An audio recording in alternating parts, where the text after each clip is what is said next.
मुद्दे हैं? देखो, मुख्य मुद्दे तो हमारा ये 17 तारीख की पंचायत हो रही और ये पिछले 35 साल से होती है।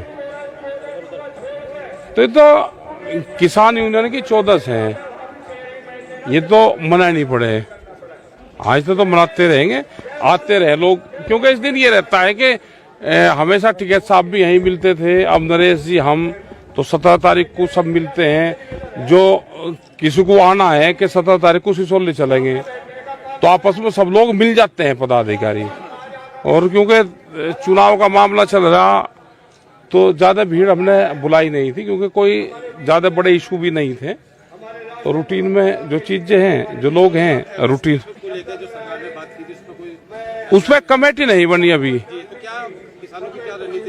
रणनीति तो रहेगी, ये है चुनाव के बाद तक वे कहा के बनाएंगे, तो देखते हैं। नहीं तो हम तो पूरे देश भर में जाएंगे। किसान आधे रेट में अपनी फसल बेच रहा है, बहुत नुकसान उसको है। इन्होंने कहा कि 2,37,000 करोड़ की हम फसलें एमएसपी पर खरीदेंगे, तो 1 लाख करोड़ रुपया सीधा व्यापारियों की जेब में जाता है। ये जो राज्य किसान मोर्चा की बैठक उसमें तय हो जाए कि हम हराने की बात करेंगे, रथ भी निकला, उसको लेकर क्या ना हमारे उससे कौन हार जीत रहा। हम कहीं को हमारी तो भाई एक वोट है दे ले। तो हमने कहा कि 13 महीने आंदोलन चला के जिसको जहां वोट देने दे लगा, आधे रेट में फसल बेच के उसको क्या करना है दे लगा। इंडिया डिजिटल की तरफ बढ़ रहा है, लेकिन गन्ना किसान फसलों के जो रेट हैं और जब उसका पैसा मिलता है बेचने के बाद में, वो 1 साल बाद में मिल जाएगा। और 1 साल बाद में लेकर पैसे उसको कहाँ वोट देने दे लगा। हरियाणा से 12 गुना महंगी बिजली के रेट उत्तर प्रदेश में है। इलेक्शन यहाँ पे जहाँ वोट देगा दे लगा। हम तो नॉन पॉलिटिकल आदमी हैं, हम पॉलिटिकल से बहुत दूर रहते हैं। कोको तो इनकी सरकार की लेकर जाती है भाई कोको। और कोको देखी उन लोगों ने जो कंठी का कुर्ता पहनते थे और जिनकी अंदर की जेब होती थी। कोको बुड्ढू की जेब में रहती थी। अब वे भाई बुड्ढे बताओगे कहाँ है कोको। ठीक है साहब, लखीमपुर कांड में जो लड़का था वो रिहा हो गया, क्या कहेंगे आप? उसमें रिहा हो गया, उसके बाद आप असली मुलजिम जिसपे पूरा केस हो वो रिहा हो जाता हो, क्या उसका कोई पॉलिटिकल फायदा लेने का षड्यंत्र है? क्या जिस तरह से पैरवाई सरकार को करनी चाहिए थी उसमें खामियां रही? कोर्ट का हम पूरा सम्मान करते हैं, लेकिन जो खामियां रही वो पूर्ण रूप से सरकारों की मिलीभगत से ये हुआ है। अगला हम जाएंगे, डबल बेंच में जाएंगे, ट्रिपल बेंच में जाएंगे, हाई कोर्ट, सुप्रीम कोर्ट जाएंगे, सब जगह जाएंगे।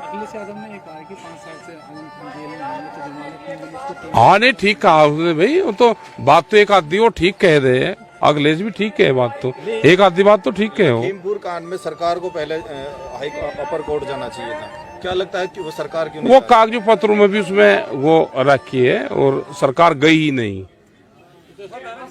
बदलाव आ रहा है। हमें नहीं पता भाई बदलाव। मैं तो आंदोलन के आदमी, सरकार ए आओ सरकार बी आओ, सरकार कोई आओ, तो हमें बुलडोजर की बात कही जा रही है कि अपराधियों में बुलडोजर चलाए गए, तो क्या कहेंगे? एक अपराधी को सरकार ही छुड़ा रही है ना। सरकार का तो नहीं अपराधी कोई होता, अपराधी तो दूसरा है, जो वोट ना देता हो वो अपराधी है। सरकार की नजर में वोट ना देने वाला अपराधी है, और अगर उनको वोट दे दे वो फिर कुछ ही खिल्लो खाओ। देखो सरकार जाएगी, जब गिनती पर जाएगी, ये जाके 15,000 वोट लेकर साथ में, और जीत हार का नहीं, 15,000 इनकी गिनती 15,000 से शुरू होगी। और जो विपक्ष के जो लोग होंगे जो सरकार में शामिल नहीं है, उनकी 0 से शुरू होगी। अच्छा, विपक्ष वाले ईवीएम क्या पहरा दे रहे हैं? डर है उन लोगों को? हाँ, देना चाह भाई, अपनी ब्याती भैंस का सब कोई पहरा देना चाह। अगर विपक्ष के प्रत्याशी आपके पास आते हैं कि हमारे साथ धांधली हो सकती है, हमारी मदद करो, तो किस तरह? हम कोई सेना है और हम मदद करेंगे? हम सेना है। ठीक है साहब, आप कह रहे हैं 15,000 से शुरू होगी, खेल क्या हम समझ नहीं पा रहे, हम लोग समझ नहीं पा रहे खेल क्या है? सरकारी कर्मचारियों की जो बैलेट से वोट डाली जा रही है वो सब एक पक्ष में जा रही, ज्यादातर। कोई अपनी निगरानी रख ले तो नहीं तो और की सबकी एक पक्षीय जा रही। कुछ वोट इन्होंने कटवाई है जातिगत आधार पे कि ये वोट सरकार की नहीं है तो उनको काटिंग कराओ नोटों में। तो ये 15,000 के ईएमएम का तो नहीं ज्यादा है, लेकिन वैसी है।